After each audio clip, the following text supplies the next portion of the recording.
నేను అమ్మవారిని ఎంత నమ్ముతానో చంద్రబాబు నాయుడు గారిని అంత నమ్ముతాను. మా ఇంట్లో నాకు దైవ సమానంలో చంద్రబాబు నాయుడు అది అందరికీ తెలుసు. ఈరోజు నా పెళ్లి రోజు, మా పెళ్లి రోజు నుంచి నాకు బాగుంది కాబట్టి ఈరోజు పెళ్లి రోజున ముహూర్తంగా పెట్టుకొని అమ్మవారి దగ్గర పూజ చేయించుకొని ఈ అప్లికేషన్ చంద్రబాబు నాయుడు గారికి గట్టి మాట ఆ అప్లికేషన్ మీద నియోజకవర్గం కానీ నన్ను పోటీ చేయించండి.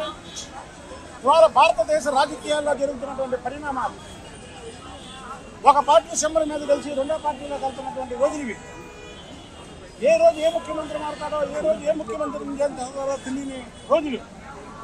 ఇవాళ ఏ పార్టీకైనా చంద్రబాబు నాయుడు గారు కావచ్చు, పవన్ కళ్యాణ్ గారు కావచ్చు, వీళ్ళ కూటమికి ఏదన్నా వస్తే డి అంటే డి అని మీరు ఏ మాట అయితే ఇచ్చారో ఆ మాట నిలబడే మీద నాయకులు ఈ రాష్ట్రాల్లో బీఫాములు ఇవ్వాల్సినటువంటి బాధ్యత వాళ్ళ మీద. ఎందుకు ఈ మాట చెప్తున్నానంటే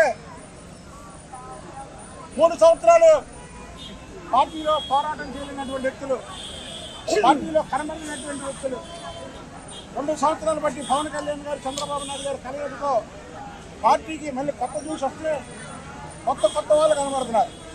సరే, చంద్రబాబు నాయుడు గారు ఏం నిర్ణయం తీసుకున్నా దానికి నేను సరిగ్గా వహిస్తాను. అందులో రెండో ప్రశ్నే లేదు. నేను బ్లాక్ మెయిలర్ని కాదు.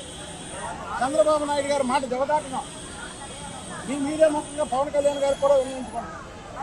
ఇదే వాళ్ళు ఒక ఫైట్ అవసరం బాపునుకున్నాడు, బాబుని చూసి బలుపునుకున్నాడు. వాడు పోయాడు, ఒక్కడు కూడా రావట్లా. నేను మీడియా ముందు మాట్లాడే వ్యక్తిని కాదు. అరే, టైం వస్తే దేనికన్నా రెడీ అని చెప్పడానికే ఈ అప్లికేషన్ కార్యకర్తల్లో వేయడం జరిగింది, కార్యకర్తలతో పెట్టడం జరిగింది. ఎందుకంటే వైసీపీలో మీడియా పుల్లు ఉన్నాయి. మీడియా ముందు వాగుతారు కుక్కలు, బయటకు వచ్చి ఏం చేయలేదు. వాళ్ళకి సమాధానం అదే అప్లికేషన్ పెట్టడానికి వస్తేనే ఇంతమంది కేడర్ వచ్చారు.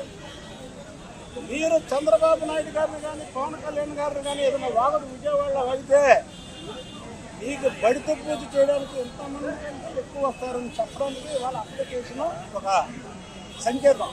అంతేగాని బల ప్రదర్శన కాదు. అదే నామినేషన్ అయితే ఇంతకు 10 రెట్లు వస్తారు. ఇది ఓన్లీ ఒక మెసేజ్ మీద వచ్చినటువంటి వ్యక్తులు. ఎనీ టైం ఈ కుక్కలకి సమాధానం చెప్పడమే కాకుండా కుక్కలకి తాట ఒలుస్తానని చెప్పడానికే ఈ సంకేతం. ఇది ఆషామాష విషయం కాదు. ఎందుకంటే వాళ్ళు అనుకోవచ్చు వాళ్ళకే యువతలు మురుగుతారని. మేము గర్జిస్తాం, వాళ్ళు మురుగుతారు, నేను గర్జిస్తా.